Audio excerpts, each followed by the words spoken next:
कोई उपासक गुरुदेव को आत्मसमर्पण करता है तो ये 16 अध्यात्म की बातें उसके हृदय में जागृत होने लगती हैं। जब कोई उपासक गुरुदेव को आत्मसमर्पण कर देता है तो ये 16 अध्यात्म की बातें उसमें जागृत हो जाती है, सीखना नहीं पड़ता। अगर ये नहीं है तो आपके आत्मसमर्पण में कमी है। आपका अपनापन गुरुदेव से अलग शरीर में, शरीर संबंधियों में कहीं है नहीं, स्वभाव में ये आ जाएगा। पहला, ब्रह्मचर्य, भोग वासना का नाश अपने आप ही हो जाएगा। गृहस्थ में है तो अरुचि पूर्वक धर्म का पालन करने के लिए काम का सेवन, अरुचि पूर्वक, एक आंतरिक रहस्य है।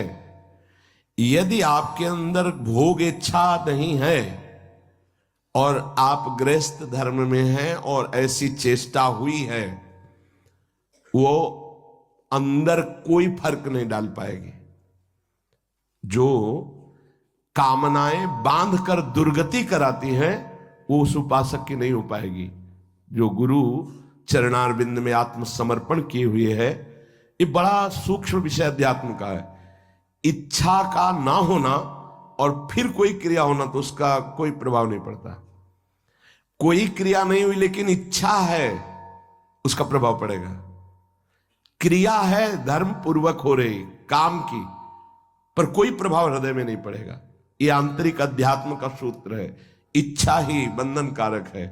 जो गुरुदेव का परब्रह्म भाव से आत्मसमर्पण करते हुए चलता है सतमार्ग में, तो पहला लक्षण जागृत होता है कि उसकी भोग वासना पर अंकुश हो जाता है। वो ब्रह्मचर्य पर ध्यान देने लगता है। ब्रह्मचर्य ये समस्त साधनों की नींव है। जिसका ब्रह्मचर्य ठीक नहीं, उसकी दिनचर्या तो एक जैसी बराबर चल ही नहीं सकती। पक्का 2-4 दिन की बात नहीं कहते। राइट टाइम पर बहुत काल तक जिसकी दिनचर्या ठीक चले, पक्का ब्रह्मचर्य ठीक है। नहीं, चल ही नहीं सकता, चल ही नहीं सकता। वो राइट टाइम पर उसकी दिनचर्या बहुत काल तक नहीं चल सकती जो ब्रह्मचारी नहीं। और वो गृहस्थ ब्रह्मचारी ही है जो संतानोत्पत्ति के लिए, केवल भगवत आज्ञा पालन करने के लिए, गृहस्थ धर्म का निर्वाह करने के लिए, वो धर्मयुक्त काम उसकी उपासना में बाधा नहीं पहुंचा सकता। पर व्यभिचार भावना, ये गुरु शरणागत होते ही पहला अंकुश इंद्रियों पर लगता है कि वो भोग वासनाओं से निवृत्त, ब्रह्मचर्य।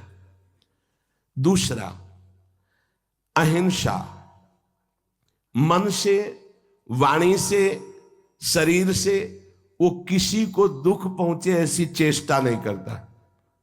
जो गुरु समर्पित होता है पहला ब्रह्मचर्य पर, बहुत अमृत है ये।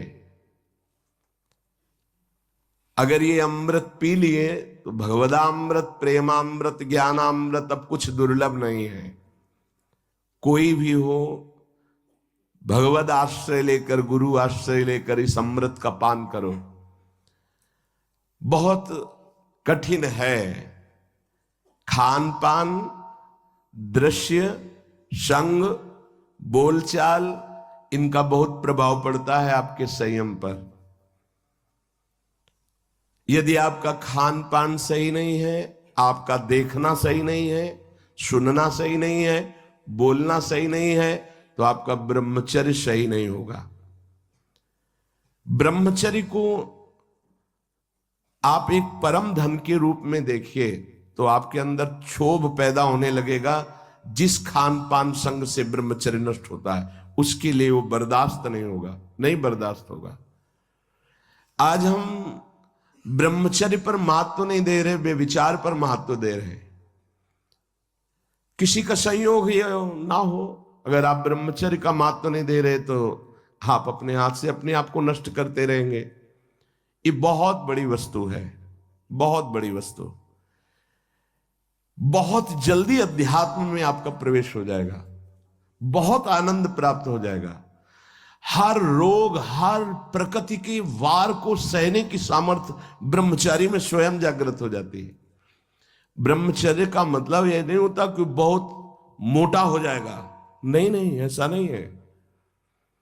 ब्रह्मचर्य अध्यात्म शक्ति को पुष्ट करती है। ब्रह्मचर्य हीनता में मोटा हो सकता है। ब्रह्मचर्यहीन हुआ तो चर्बी बढ़ सकती है, मोटापा बढ़ सकता है और स्थूलता आ सकती है, लेकिन ब्रह्मचारी में नहीं आएगी। ब्रह्मचारी में जितना होगा बहुत पावरफुल अध्यात्म शक्ति, संकल्प शक्ति, उसकी शक्ति बढ़ती है। अगर कहीं बाल्यावस्था से कुछ वर्षों तक ब्रह्मचर्य ठीक रखा जाए और प्राणवायु का संशोधन, प्राणायाम होता रहे, तो भगवत चिंतन करने वाले उपासक की फिर ऊर्ध्वगामी ब्रह्मचर्य हो जाता है। बस जहां ऊर्ध्वगामी हुआ फिर भगवत मार्ग में सहजता आ जाती है। अब वो अधोगामी जो उसकी गति थी, अब वो जल्दी नहीं होगी। ऐसे ऐसे उपासक है 10-10 वर्ष हो जाते हैं, कभी स्वप्न दोष नहीं होता। 10-10 वर्ष क्यों? क्योंकि उसका चिंतन नहीं होना चाहिए। मनोवाह नाड़ी जो शरीर के अंदर है, जैसे दूध में घी समाया हुआ है, वो कहीं एक स्थान पे नहीं है, ऐसे पूरे शरीर में समाया हुआ है वो। जैसे दूध को हम औटाकर गर्म करके दही बना के फिर उससे मक्खन निकालते, फिर घी निकलता है, ऐसे एक नाड़ी है मनोवाह, उसमें इतनी चिंतन से गर्मी पैदा होती कि तत्काल पूरे रक्त से वो उसको घसीट लेती है और मनोवाह नाड़ी फिर उसे बाहर कर देती है। चिंतन आपका ठीक हो, तभी कहा है इच्छा रहित तो कुछ नहीं बिगड़ने वाला। संत सदगुरुदेव का आश्रय लेने पर सबसे पहला कदम ब्रह्मचर्य पर होता है।